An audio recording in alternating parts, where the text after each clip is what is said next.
Good evening, class. This is the March 25th class in our course, Water and Natural Resources Law. Thanks for your patience with a video recording versus live participation. So here we go. Our topic tonight is timber. I will begin with some history. When the United States became a nation, something like 1/2 of our land was a forest. Most of that east of the Mississippi, but still 1/2 of the land was forest, meaning covered by the canopies of trees.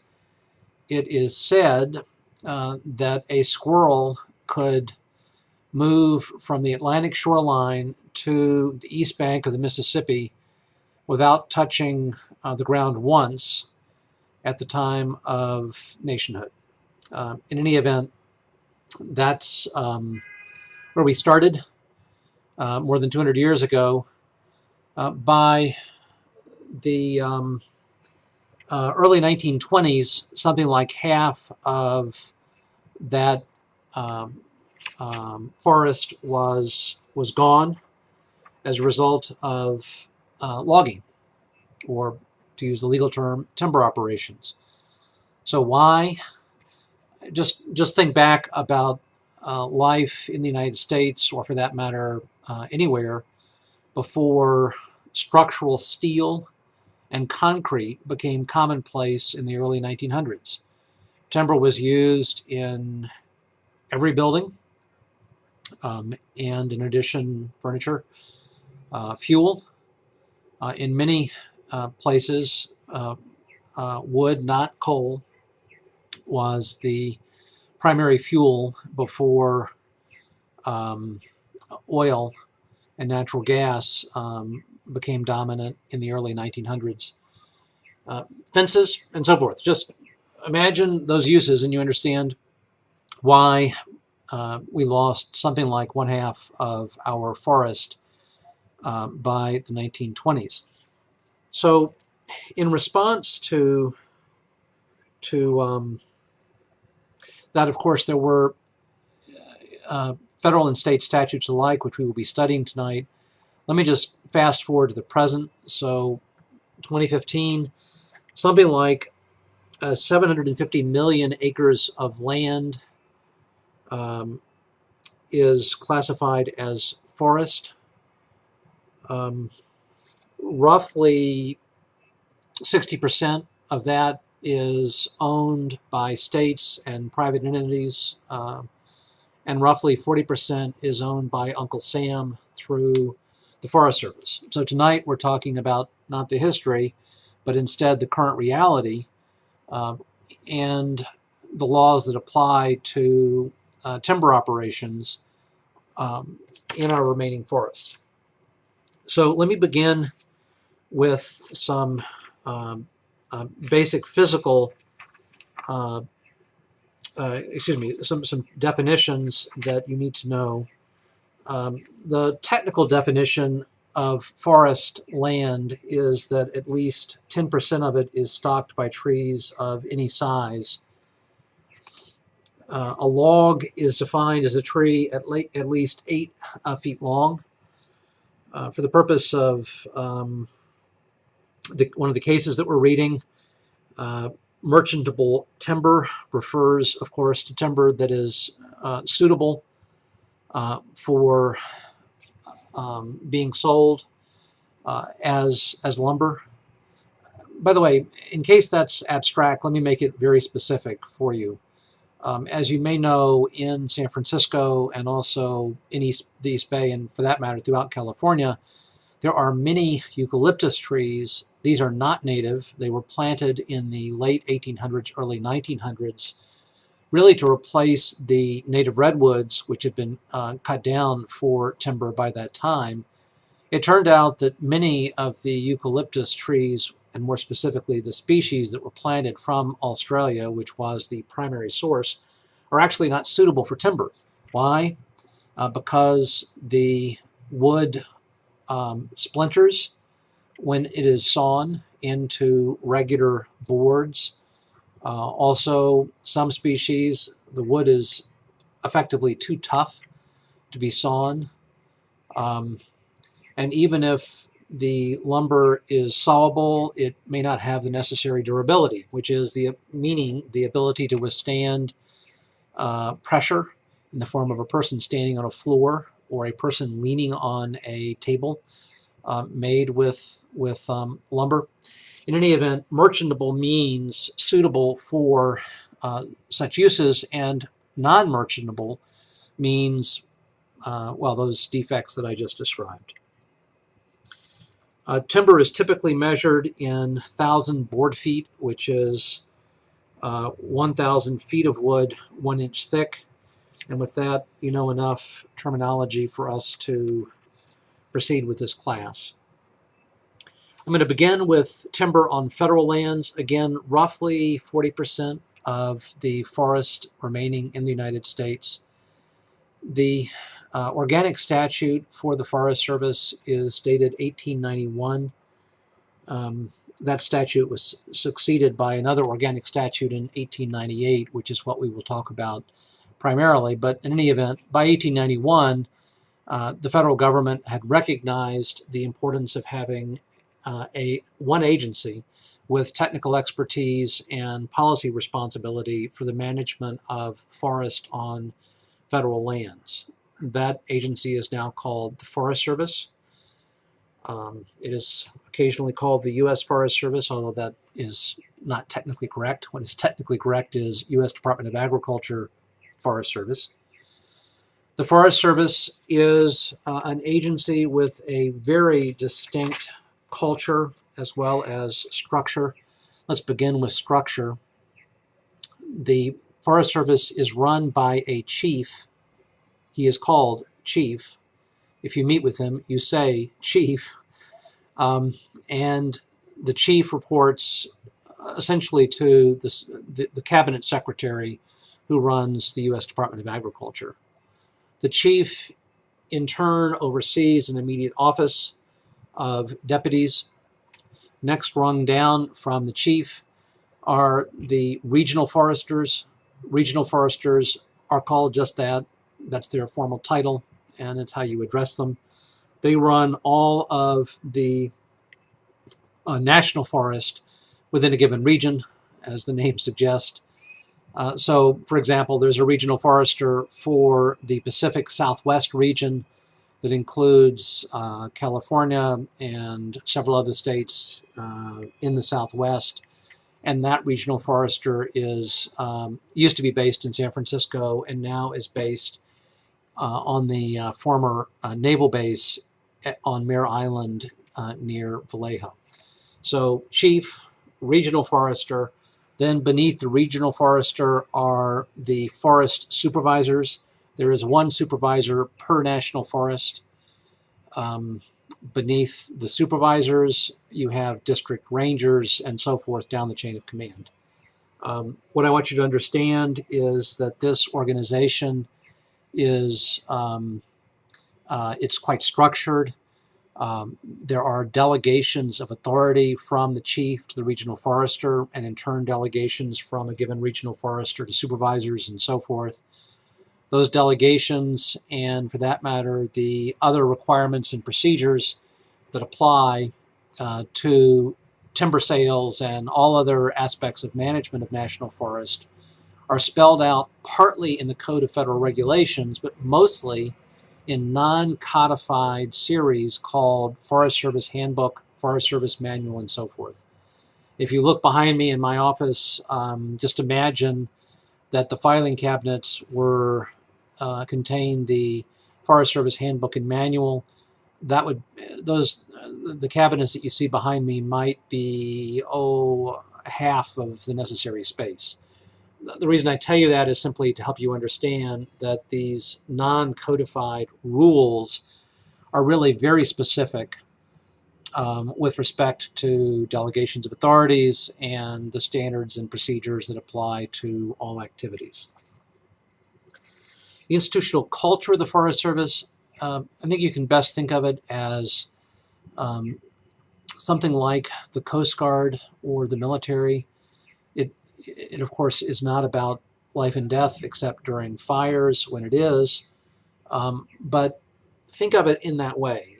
It is not free-floating as a culture. Instead, it is very well structured with a chain of command, and you know who you report to, and you know who that person reports to, and so forth. The culture was quite structured, and indeed is still quite structured, with the exception that now the professional foresters are a minority of the employees of the Forest Service, and the fish biologist and the soil scientist and the officers who are responsible for Freedom of Information Act requests or NEPA documents and so forth tend to behave themselves more like ordinary civilian employees of any federal agency. So when you meet the chief or a regional forester or a forest supervisor or someone in that direct chain of command, they wear a uniform with insignia, but then others are identical to civilian employees in any federal agency. Why do I tell you that? Again, it's just per the theme that I hope you now have in your mind and will remember, which is if you participate in advocacy before an agency, you need to know its culture. The culture of the Forest Service is substantially different than the culture of even the Bureau of Land Management, which is, of course, its counterpart within Interior to manage the lands in the federal domain that are not reserved in national forest or otherwise. Just very different than BLM, or very different from the U.S. Environmental Protection Agency. Point is, you need to know the history and how it affects current practice. You need to know the culture, and based on that, you then will be a more effective advocate on behalf of your client. So let's turn now to the 1897 Organic Act for the Forest Service. Again, technically there was an act before this one, but the 1891 Act has been superseded by the 1897 Act, now known as the Organic Act. Let me read to you its purposes for national forests, which at the time were still called national reserves. These purposes are good to this day. And again, remember our discussion of winter's water rights, namely that water which is reasonably necessary to attain primary purposes for a federal reserve.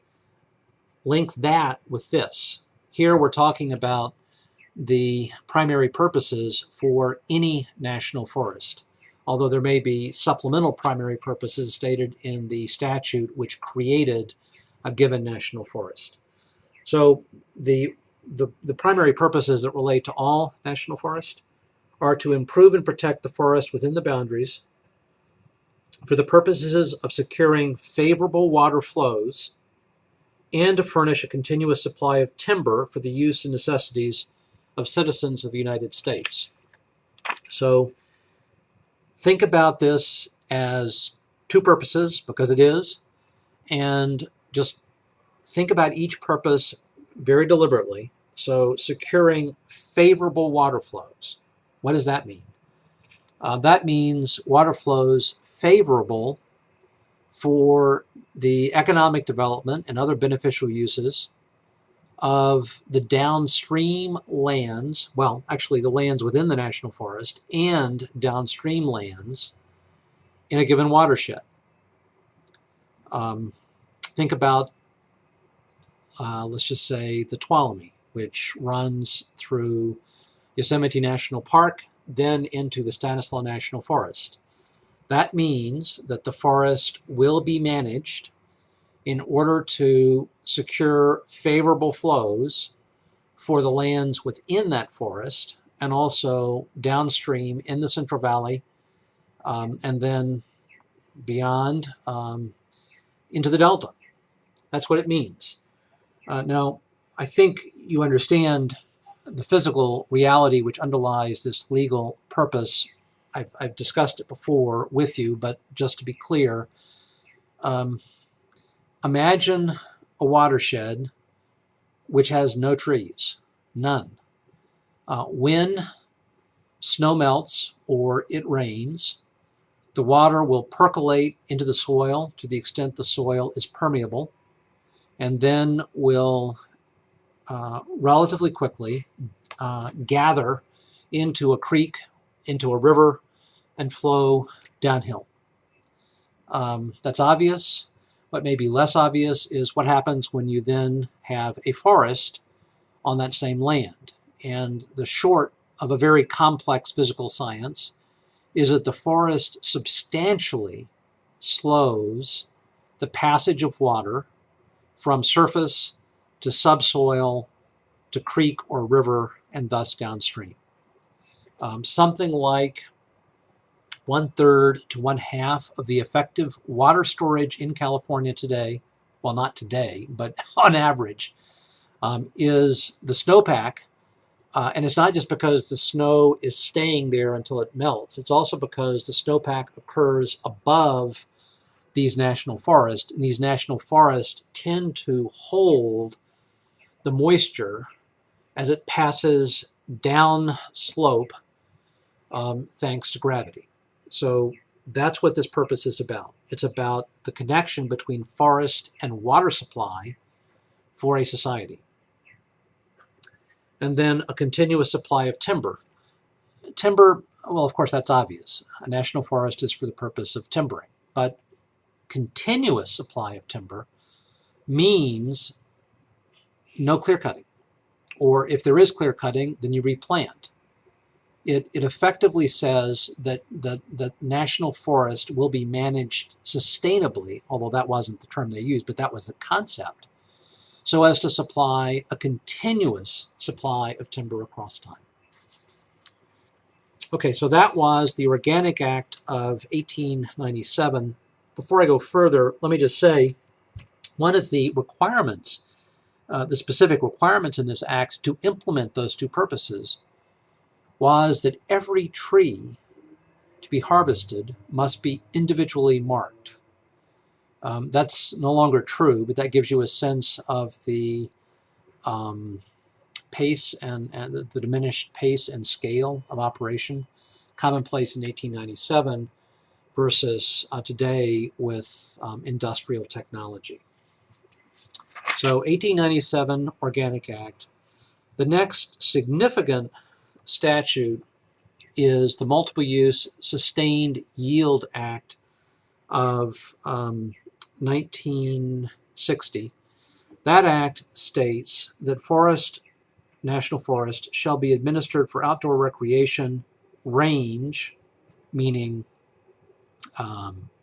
cow, sheep, goats, timber, watershed, and wildlife and fish purposes in a combination that will best meet the needs of the American people. So multiple use, sustained yield. And indeed, the statute then says that each use will be managed in a way that produces a sustained yield.